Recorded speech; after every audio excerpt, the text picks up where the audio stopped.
என்னமோ இந்த உதயநிதி ஸ்டாலின் தான் இந்த நீட்டை அப்படியே ஒழிக்கிறதுக்கு இந்த போராட்டத்தை முன்னின்று நடத்தி இதை வெற்றி பெற வச்சாருன்னு சொல்லிட்டு அப்படியே பிதற்றிக்கின்னு இருக்கிறானுங்க இந்த திமுக காரங்க. இது என்ன கொஞ்சமாவது நியாயமா இருக்கா? இந்த நீட்டுக்காக போராடினது தமிழ்நாட்டில் உள்ள இளைஞர்கள், அதே மாதிரி மாணவர்கள், இந்தியாவில் இருக்கின்ற எல்லா மாநிலத்திலும் இருக்கின்ற தலித் அமைப்பினர் இவங்க போராடினாங்க.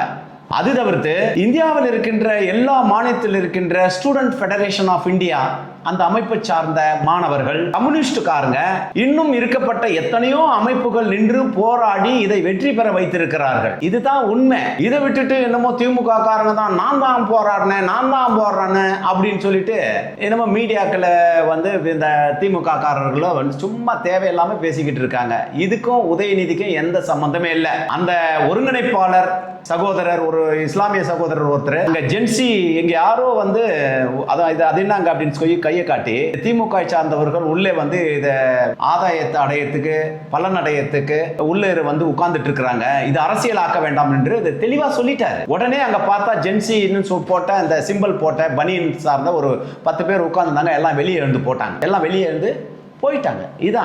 இது மாணவர்களுக்கு கிடைத்த வெற்றி. இதை தனிப்பட்ட முறையில் திமுக அதை லாபம் சம்பாதிக்க பார்க்கிறார்கள். இது மிகப்பெரிய தவறு. வேறொரு விஷயம் என்னன்னா, தர்மேந்திர பிரதான் ராஜினாமா செய்வதற்கு நைட்டோடு நைட்டாவே பிரதமர் மோடி அவர்கள் அவருடைய சீரிய முயற்சியில உடனே தர்மேந்திர பிரதானை ராஜினாமா செய்ய வச்சு இந்த தேர்வு முறைகள் நடக்காமல் இருக்க, அதாவது தேர்வுல முறைகேடுகள் நடக்காமல் இருப்பதற்கு சிறப்பு சட்டத்தை நிறைவேற்றி இருக்கிறார். இன்றைக்கு அதற்குண்டான வேலைகள் நடந்து கொண்டிருக்கிறது.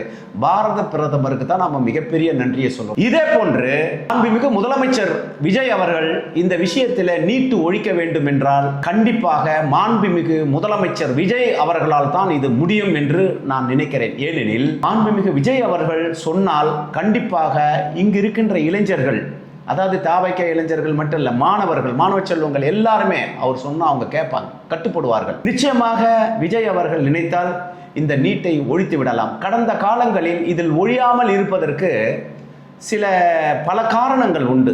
எதற்காக திமுக காரர்கள் நீட்டு ஒழிக்கணும்னு கத்திட்டு இருந்தாங்கன்னா, இந்தியாவில் அதிகமான மெடிக்கல் காலேஜர்கள் இருக்கிற மாநிலம் தமிழ்நாடு. இது எப்படின்னா, ஒரு மெடிக்கல் காலேஜில் அரசாங்கம் ஒரு 3000 சீட்டு, இன்னைக்கு நம்ம தமிழ்நாட்டுக்கு ஒரு மொத்தமாக ஒரு 3000 சீட்டு வருஷத்துக்கு வருது அப்படின்னா, அந்த 3000 சீட்டில் 300 சீட் அரசியல்வாதிகளுக்கு கொடுத்துருவாங்க. அவங்க அரசியல்வாதிகள் அந்த சீட்டை 1.5 கோடி ரூபாய்க்கு 1 கோடி ரூபாய்க்கு வித்து அவங்க லாபம் சம்பாதிச்சிருவாங்க. இது ஒன்று. இடஒதுக்கீடு 400 சீட்டு, ஒரு கல்லூரிக்கு 400 சீட்டு வருது அப்படின்னா 200 சீட்டு பேமெண்ட் கோட்டா, 200 சீட்டு தேர்வு எழுதி மாணவர்கள் வந்துருவாங்க.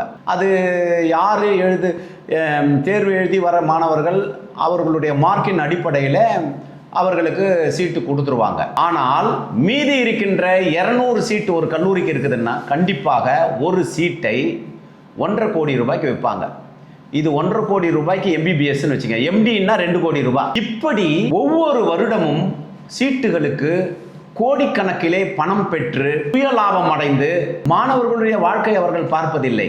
ஆனால் அவர்களுக்கு தேவை சீட்டுக்கு நோட்டு. இந்த நிலைமைதான். இந்த நீட்டால் இவர்களுக்கு எல்லாம் அரசு பக்கம் போய்விட்டது. இவர்களுக்கு இந்த பேமெண்ட் கோட்டா அந்த சீட்டு இப்போ ஒதுக்கீடு செய்ய முடியாது. ஆகையால் தான் இவ்வளவு பிரச்சனைக்கு காரணம்.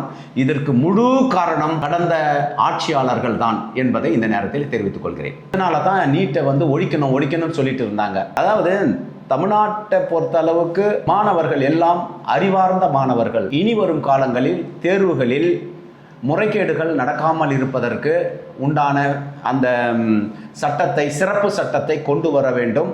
அதை செய்வார்கள் என்று நான் நினைக்கிறேன்.